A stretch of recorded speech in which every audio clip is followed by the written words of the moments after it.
Commander Cotton is the type of leader that you would aspire to be like. He's definitely somebody that I aspire to be like. He's a kind man, he's a family man, he's very interested in his sailors. He allows his sailors to step out of their comfort zone, give them the opportunity to lead, and he's somebody that gave me an opportunity to lead when I worked for him. So, Tom Cotton came into my life when I was stationed at Fleet Imaging Yokosuka, but at that time I had actually been transferred up to Atsugi because I was getting into a lot of trouble down in Yokosuka. And I had been up in Atsugi for a while by the time he got there. And I remember the first time when I met him, first thing that came to mind was like, man, this dude is really, really mellow for an officer. He just had a witty style to him. He's always had a relaxed, calm demeanor. And, I just enjoyed the conversations we had. It was a real, I would say a mentor, big brother type relationship I had with him. But I just felt comfort that he was there when he was our Divo.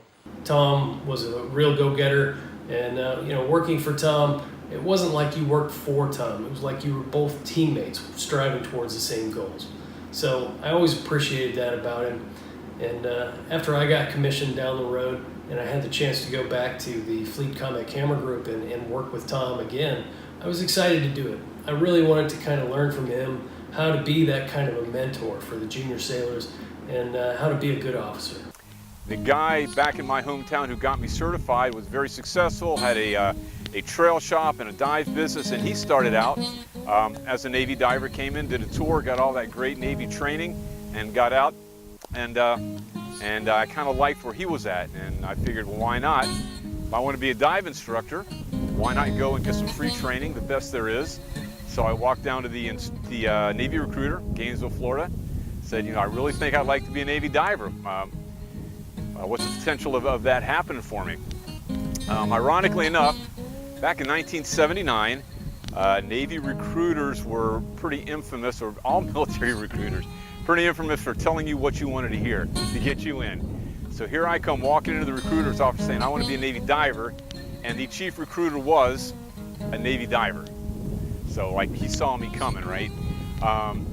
But he sat me down and said, okay, I'll tell you exactly what we do. Florida boy, diving in the springs, 72 degrees or warmer in the water. Sometimes you might need a wetsuit, unlimited visibility, this is life, right?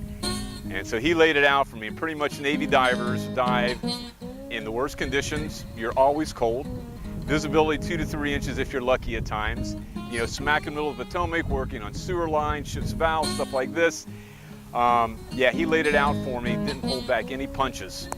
And so I looked at him and kind of went, well, what else you got?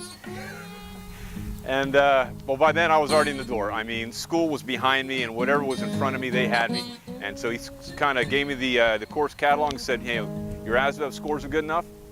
You tell me what you want to do.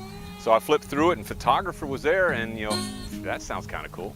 Why not do that? The catch was at the time that it was a 4-year enlistment, but to be a photo mate, you had to give them an extra year, make it 5, compensate for the A school and the cool training.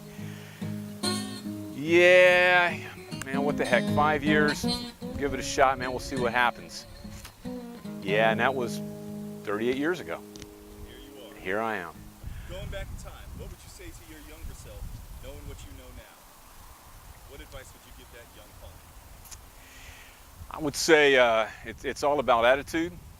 As we talked, 38 years, I honestly can't remember a single command that I was unhappy with, a single division work center, an individual that I really had issues with that made my life miserable. I don't know, and that can't be by chance. So it's got to be the attitude, man. Think past it, go at everything with a positive attitude, do the best you can. The biggest thing, look for the doors. When the doors open and the opportunity's there, go for it. Go for it. There's no turning back. I mean, if you're comfortable where you're at, and you sit there, you do your job, well, yeah, you're probably going to stay there.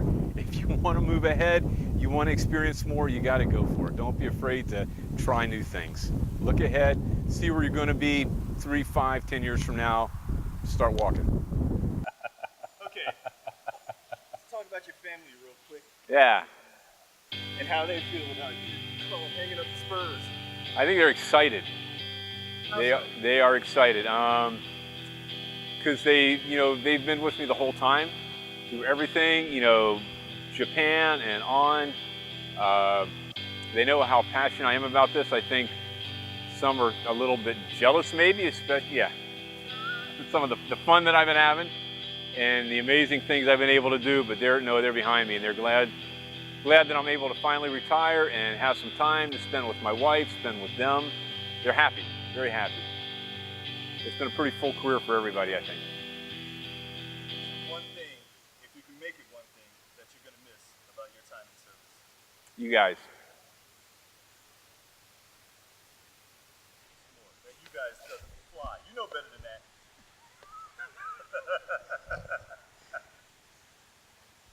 You about got me. You about got me.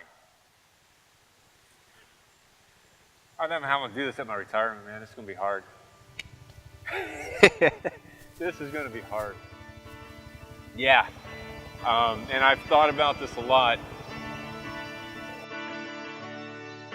Obviously, I'm going to have to get up. I'm going to have to say some words about why and what and everything else. 38 years and this and that. And I've done some serious reflection. What it all boils down to is not the cool assignments, the travel, all those fantastic things. It comes down to you. It comes down to the men and women I've served with, served for, the camaraderie, like I said, just the magic that happens when you give folks safe space, the tools they need, the motivation they need. You just say, here's a task, man, go figure it out, make it happen. And they do. And the results that come back. And not just the results, but just the excitement and everything that comes with it, just the human potential that you see and just, you guys. That's going to be the hardest part, man. That's going to be the hardest part. Almost got you. Yeah, almost.